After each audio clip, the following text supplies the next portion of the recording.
कभी कभी वो रात और वो मंजर याद आता है तो मेरा दिल दहल उठता है। आखिर वो क्या था? वो महज मेरा कोई ख्वाब था या हकीकत जिसे मैं आज तक भूल नहीं सका। जब कभी वो वाकया मेरे सामने आता है तो खौफ के मारे आज भी मेरे रोंगटे खड़े हो जाते हैं। उस रात की सारी घटना मेरे आंखों के सामने एक फिल्म की भांति चलने लगती है। भयानक और अंधेरी रात, ऊपर से सुनसान इलाका, बड़ा सा उजाड़ कमरा, फिर कंडक्टर की लाश का यूं मिलना। न जाने उस रात क्या होने वाला था, लेकिन हम उस रात सच में बच गए। अगर वो न होता तो शायद हम सब भी उस कंडक्टर के साथ अपनी जान से हाथ धो बैठते। लगभग 20 साल पहले की बात है। मैंने अपने परिवार के साथ जयपुर घूमने का कार्यक्रम बनाया। बेटा बहुत दिनों से जिद कर रहा था कि पापा मुझे राजस्थान घूमने के लिए ले चलिए। सो मैं उसकी बात मानकर उसे जयपुर घुमाने को राजी हो गया। मैं, मेरी पत्नी रीमा और बेटा संयम घर से जयपुर के लिए रवाना हो गए। हमने 2 दिन में पूरा जयपुर घूम लिया, लेकिन मेरे पास अभी 2 दिन की छुट्टी और भी बची थी। तो मैंने सोचा क्यों ना अजमेर शरीफ भी हो आते हैं। चूंकि हमारी ये प्लानिंग अचानक हुई थी तो हमें जल्दबाजी में बस का सहारा लेना पड़ा। उस बस में और भी यात्री थे, खासकर बुजुर्गों की संख्या ज्यादा थी। हमारी जैसी केवल एक ही फैमिली थी। बस में यात्री भी कम ही थे क्योंकि बस भी थोड़ी खजाड़ा थी, इसलिए शायद उसमें ज्यादा यात्री नहीं बैठे होंगे। करीब रात के 8 बजे बस अपने मंजिल की ओर रवाना हो चली। हम तीनों अपनी अपनी सीटों पर टेक लगाकर बैठ गए।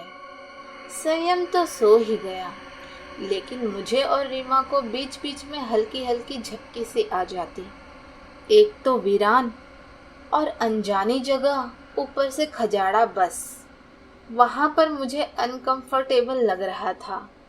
ड्राइवर को भी शायद बहुत जल्दी थी मंजिल तक पहुंचने की, इसलिए वो भी बस को तेज रफ्तार में भगाए चला जा रहा था। अंदर से डर भी लग रहा था कि कहीं वो बस को ठोक न दे, क्योंकि अंधेरा घना था। साथ में सुनसान सड़क के किनारे, जिन पर न कोई घर दिख रहा था और सड़क पर भी इक्का दुक्का ही वाहन दिखाई दे रहे थे। कुछ बुजुर्गों ने ड्राइवर को टोका भी कि बस की रफ्तार जरा धीमी करो। कुछ समय तक तो उसने बस को धीमी रफ्तार में चलाया, लेकिन फिर कुछ देर के बाद उसने फिर से बस की रफ्तार बढ़ा दी। एक बुजुर्ग ने फिर से उस ड्राइवर को टोका कि बस की रफ्तार कम करो, लेकिन मना करने के बावजूद फिर से ड्राइवर ने रफ्तार बढ़ा दी। तब ड्राइवर ने जवाब दिया, अंकल जी, जो मैं कर रहा हूँ वो बिल्कुल ठीक कर रहा हूँ। मैंने सुना है कि ये इलाका अच्छा नहीं है, बहुत ज़्यादा खतरा है इस जगह, और हम इस इलाके को जितनी जल्दी पार करके आगे बढ़ जाएं, उतना अच्छा। ड्राइवर की बात सुनकर सबने कहा कि चलो ठीक है। बस तेज रफ्तार से आगे बढ़ ही रही थी कि तभी एक तेज आवाज के साथ बस का थोड़ा संतुलन गड़बड़ाया और बस थोड़ी दूर बढ़ी और रुक गई। अब सब सकपका गए कि अचानक ये क्या हुआ। इतना खतरनाक इलाका और बस का रुकना, किसी का भी जी डर जाएगा। ड्राइवर ने अपनी टॉर्च जलाई, बस के नीचे उतरा और उसने यहाँ वहाँ देखा कि क्या बात है, बस को आखिर क्या हुआ, वो रुकी क्यों। कुछ देर के मुआयने के बाद उसे पता चला कि बस के पीछे और के दोनों पहिए पंचर हो चुके हैं और बस में एक्स्ट्रा पहिए भी नहीं है जिससे उसकी मरम्मत हो सके।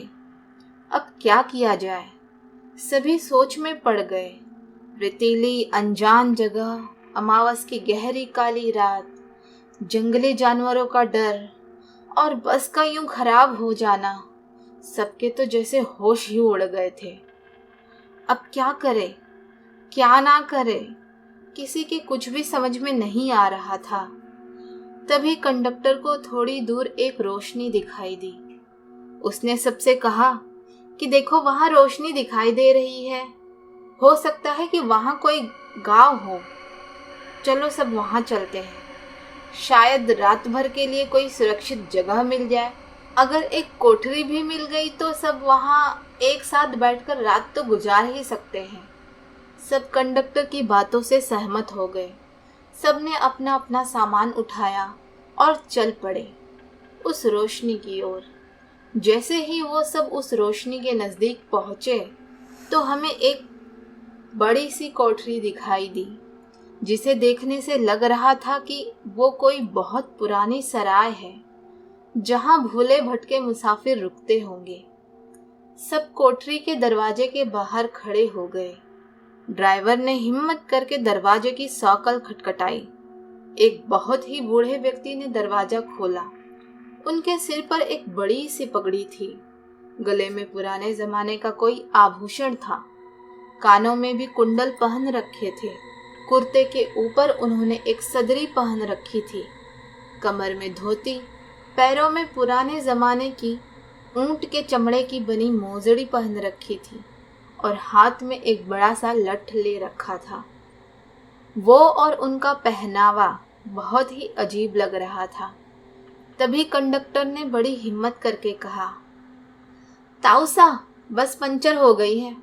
हम सबको रात गुजारने के लिए अगर आप अपनी कोठरी में थोड़ी जगह दे देते तो बड़ी मेहरबानी होती।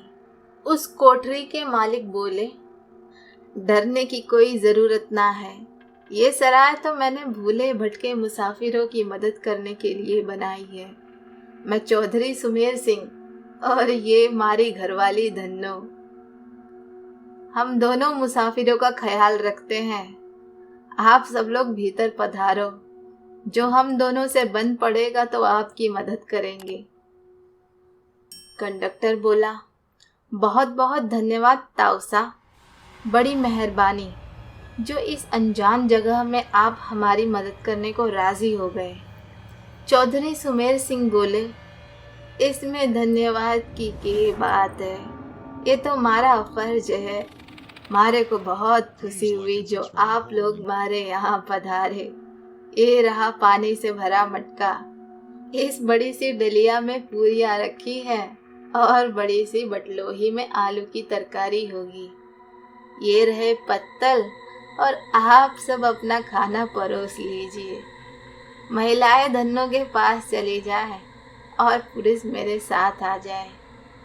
जल्दी से सब खाना खा लो और जिसे बाहर का काम निपटाना हो वो निपटा आए, क्योंकि 12 बजे के बाद कोई भी बाहर नहीं निकलेगा और ना मैं किसी को बाहर निकलने दूंगा और कोई भी इसका कारण न पूछेगा। सबके पास अपनी अपनी हाथ घड़ी होगी। समय के अनुसार काम करके सोने के लिए लेट जाएं। ये रहे कंबल, सब बिछा लो।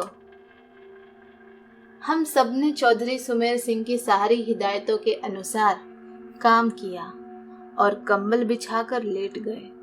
जिनके पास अपने अपने शॉल और चादर थे वे सब ओढ़कर लेट गए। चूंकि मेरे पास ओढ़ने वाला बड़ा कंबल था, इसलिए मैंने बेटे को अपने साथ सुला लिया और मेरी पत्नी औरतों के साथ अपना शॉल ओढ़कर लेट गई।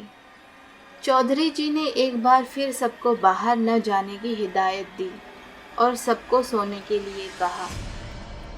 लगभग 12 बजे के बाद न जाने कंडक्टर को क्या सूझी, उसे बीड़ी पीने की तलब लगी और वो बाहर जाने लगा। चौधरी जी ने उसे बहुत रोका, लेकिन वो नहीं रुका। कंडक्टर के बाहर जाने के बाद चौधरी जी ने जल्दी से कोठरी के किवाड़ बंद की और साथ में पटरे की मदद से किवाड़ को मजबूती से बंद कर दिया कि कोई भीतर ना आ सके, और सारे रोशनदान और खिड़कियों को भी बंद कर दिया। कुछ देर के बाद बाहर से बहुत बुरी बुरी और डरावनी आवाजें आने लगी। साथ में कंडक्टर की भी आवाज सुनाई दी। वो चिल्ला चिल्ला कर बचाओ बचाओ चिल्ला रहा था। कोठरी के कुछ लोग कंडक्टर की मदद के लिए बाहर जाने लगे, लेकिन चौधरी जी ने उन सबको ये कहकर रोक दिया कि अगर सब बाहर गए तो सबका सर्वनाश हो जाएगा। वो शैतान अगर भीतर आ गया तो हम में से कोई भी जिंदा नहीं बचेगा। सब अपनी जान के विषय में सोचकर पीछे हट गए। फिर चौधरी जी ने सबसे कहा कि सब अपनी अपनी जगह पर लेट जाएं, और उनकी बात मानना हम सबकी मजबूरी थी। हम सब ने वही किया जो चौधरी जी ने कहा था। एक आध घंटे बाद सबको नींद आ गई। हम सब सुबह जगे तो वहां का मंजर देखकर दंग रह गए। हम सब रेत पर लेटे थे और वहां से कोठरी गायब थी। केवल हम लोगों का सामान ही पड़ा था वहां। यहाँ वहां नजर घुमाने के बाद हमें वहां 2 समाधियां दिखी, जिन पर चौधरी सुमेर सिंह और धन्नू सिंह लिखा था। हम सब ये देखकर हैरान थे कि आखिर रात को जो हुआ वो ख्वाब था या हकीकत। तभी वहां से एक चरवाहा अपनी भेड़ों के साथ निकला। उसको हम लोगों ने सारी बात बताई तो उसने बताया कि यहाँ बहुत समय पहले एक सराय हुआ करती थी, जिसकी रखवाली चौधरी सुमेर सिंह और उनकी पत्नी धन्नो किया करते थे, और उन दोनों के स्वर्गवास के बाद आज भी उनकी आत्माएं भटके हुए मुसाफिर की मदद करने आती है। इस इलाके में बहुत शैतानी आत्माएं रहती हैं जो लोगों का कत्ल कर देती हैं, लेकिन सुमेर सिंह और उनकी पत्नी अच्छी आत्माएं हैं, इसलिए वो लोगों की मदद करने आ जाते हैं। ये सब कहकर चरवाहा वहां से चला गया, लेकिन हम सबके मुंह और आंखें खुली की खुली रह गई। फिर हम सब ने अपना अपना सामान उठाया और बस की ओर आए। देखा तो वहां कंडक्टर की लाश लहूलुहान पड़ी थी। वो सब देखकर हम सबका दिल दहल गया। थोड़ी देर के इंतजार के बाद वहां से एक दूसरी बस गुजरी और हम सब उसमें बैठकर अपनी मंजिल की ओर रवाना हो गए। Channel